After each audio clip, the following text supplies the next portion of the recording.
Dr. David Lowry. He's an independent research policy consultant on nuclear issues, and he's going to spend 15 minutes telling us about nuclear insecurity of supply and the truth about evacuation zones as a lesson from Fukushima. David. Yeah, thank you very much, Kate. I'm going to talk about politics more than the very important, powerful human interest stories that we just got from the last two speakers. I've been asked to talk about two things. One is nuclear insecurities and energy security, and the second one is what impact has the Fukushima experience had on nuclear emergency evacuation planning in the UK. On the first issue,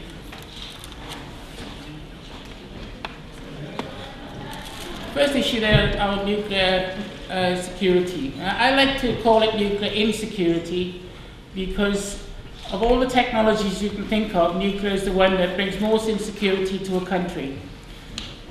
Politicians in Britain at the moment seem to think that if you add nuclear to your energy mix, you actually make the UK more energy resilient and more energy secure. And I want to argue in the brief time that I have that the exact opposite is the case. And in fact, I want to argue by using some of the information provided by the Security Minister in our own Home Office. Last month, he spoke at a private meeting in London where he described the problems that arise if you use nuclear technology in society. He talked about the problems of nuclear materials going missing, terrorists getting hold of nuclear materials and misusing it, terrorists attacking nuclear installations, terrorists intervening with nuclear transports, all the kind of things you'd expect to hear from anti-nuclear campaigners. And later on this month, there's going to be a big conference in The Hague in the Netherlands, which is, I think, the third of a series of international nuclear security conferences at the governmental level. And Britain will be there to present its case. So you'd think that Britain would be going along there saying, well, the last thing we want to do is to have more nuclear because there are so many security problems involved in using fissile material, nuclear explosive material, as part of our energy mix. And far from it. Our government seems to have what I would call some kind of political schizophrenia, or maybe what I would also call a cognitive dissonance. They can believe two totally opposite things at the same time and don't find any problem in believing it. And my example of that is that at the same time as the Home Office is going to an international conference and explaining, as I summarised, the problems of the nuclear industry and nuclear security, the Trade Department, which is now under the Business Department, and the Energy Department are both promoting, within the UK, a big new nuclear power programme, and internationally, the trade in nuclear materials, the sale of nuclear technology, and the sale of plutonium-based fuels. Now, I think there's a massive contradiction between the two, but the government doesn't seem to think there's any contradiction. They can believe both at the same time. And I challenged a meeting of NGOs with the Energy Department last month of their stakeholders, the person who's now in charge of nuclear security at the Energy Department, and I asked him what experience he had and what background he had in the area. And he said, well, before he got the job at the Energy Department, which was about a year ago, he'd spent about a year and a half in the Cabinet Office advising on resilience, which is a very general term, but basically means making society stronger against external and internal threats. So he's had about 2.5 years' experience of this issue, and he's in charge of the policy at the Energy Department. And I've been working on this issue for probably about 30 years, and he knew nothing of the background to this. He didn't know any examples that I'd put to him. He couldn't answer any of the detailed questions I put to him. And so we organised a meeting with him in the near future, and the few of us are going to talk to him, perhaps educate him a bit on his job of advising government on this issue. The next thing I want to bring to your attention is Britain's past role in making nuclear insecurity even worse. I'm sure most people in this country are not aware that the two nuclear countries that are cited by the government as being most difficult, Iran and North Korea, both of them had the basis of their nuclear programs provided by the United Kingdom. In Iran's case, back in the late 1950s, when there was an earlier upheaval in Iraq, the British government moved the reactor that we'd given to the Iraqis to Tehran in Iran. So we gave them the first technological base for their nuclear power program. In the case of North Korea, what happened was a Pakistani scientist working in the Netherlands with a company called Almalog stole the blueprints of an enrichment plant, took them to Pakistan. The Pakistani government supported his research institute. They built the technology. They then sold it to Iran because they had more updated technology, and Iran swapped it for rockets with North Korea. So North Korea had uranium enrichment from the UK via this Pakistani scientist. And their plutonium production reactor is a copy of the Magnox plant. That's the plutonium production plant called Calder Hall next door to the Sellafield reprocessing facility. So we basically provided North Korea and Iran with a technological basis due to our involvement in international nuclear commerce and business. So I think it's a very bad idea to be involved in that, and I don't think our government thinks coherently about it. The next thing I want to move on to then, having in brief terms explain why I think we have a problem with nuclear security, is what have we learned in terms of UK from the evacuation planning in Japan. We've heard a little bit about what happened from people who were there, in very clear terms what happened to them, and there are reports in magazines, newspapers, and on the web of studies done into the evacuation plans and how they worked in Japan. Just in today's newspaper from Germany, we have a story which is saying the Germans have just published an independent study which is basically saying that they want to extend the evacuation zone around German nuclear plants. Now, you all know that Germany has made a policy decision to withdraw from nuclear altogether, and despite the fact they used to have some major industrial companies involved in the nuclear business, took a big decision right after Fukushima that they didn't want to stay in the nuclear business and were getting out of it.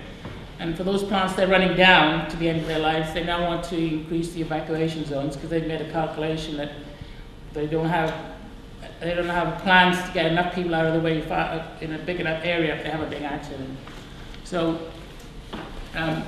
in Germany they've already acted. In Britain we have an example where they're thinking about increasing the evacuation zone at Sellafield. But the difference is that in Britain we have already a tiny evacuation zone between 2 and 3 miles around the nuclear plant.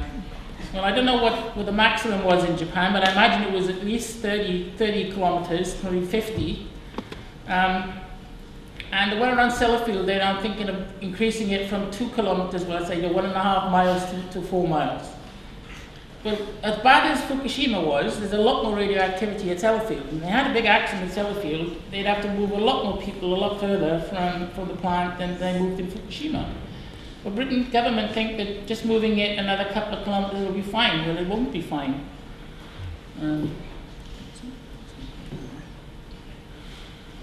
I'm showing you this slide because this is a picture of the area within what ought to be the evacuation zone around Hinkley Point. Now, if you think about the logic of having a reactor at Hinkley Point, it's located in a place where it's the only place in the UK within known history where there was a significant sized tsunami that flooded the Gwent levels and the Somerset levels.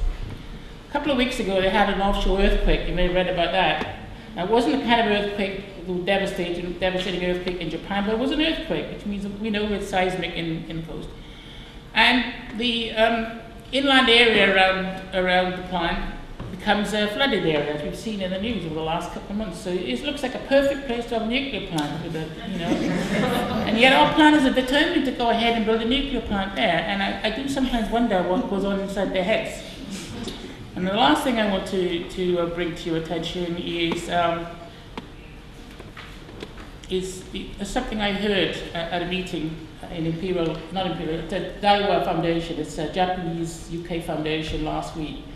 And the guy presenting it was a research scientist at Imperial College, but he's Japanese and did his research work in Japan. And he was talking about not the physical implications for evacuation, but the psychological implications for the evacuees. And he explained quite interestingly the problems for old people who used to have very close community activities, and they used to get their exercise by moving around in the villages where they lived, and they kept themselves relatively healthy by being mobile.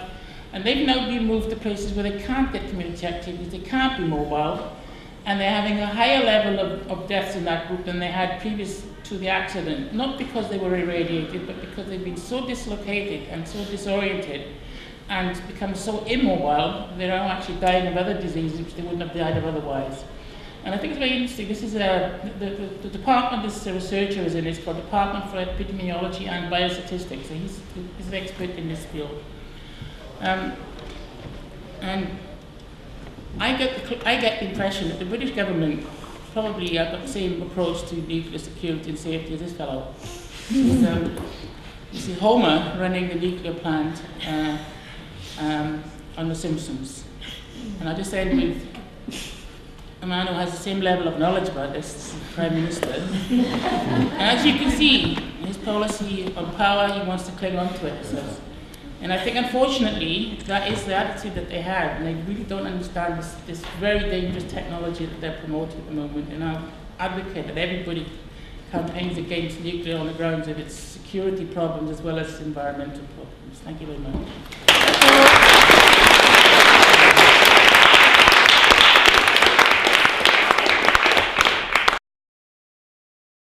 Okay. Because the journalists are not competent enough to understand some of the complexities they have to report on multiple issues if they're a correspondent in Japan. And it's partly because a lot of the science correspondents are very close to the nuclear industry and not sufficiently independent from them.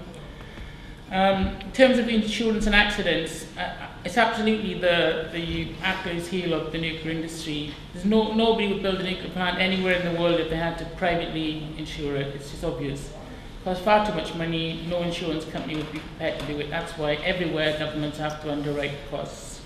So nuclear power is always subsidised in every single country, wherever it is. I won't talk about statistics because we've had a debate in front and back over the thyroid cancer. Could you speak up a bit? On the nuclear fuel management, yeah, it is mismanaged at Sellafield, and that's a historical legacy. It's not stored in the open air. It's stored under water, and once the reprocessing takes place, the products are stored in various forms of containers inside of buildings. So nothing is stored in the open air. But you are right that were the water to evaporate, you would have a major problem of meltdown, which is what's happening in the storage at Fukushima. The last thing is the lady raised the question of Sellafield and Fukushima. The reason why Sellafield is so large is because it manages the radioactive materials coming from the British nuclear weapons program and the civilian program. The civilian stockpile at Sellafield is 111,000 kilograms. You can build a bomb with 5. So it's a massive security problem. It's also a massive management problem and an environmental problem. And the last point I make is, I think the guy who interrupted us, he has a point about being concerned about the 20,000 deaths and so on. And I have great sympathy with the Japanese emergency planners having to deal with a triple accident at the same time, a tsunami, earthquake, and a major nuclear accident. So I think he's right in one way, but I think he made his point in a rather over-emotional way. Yeah. Okay.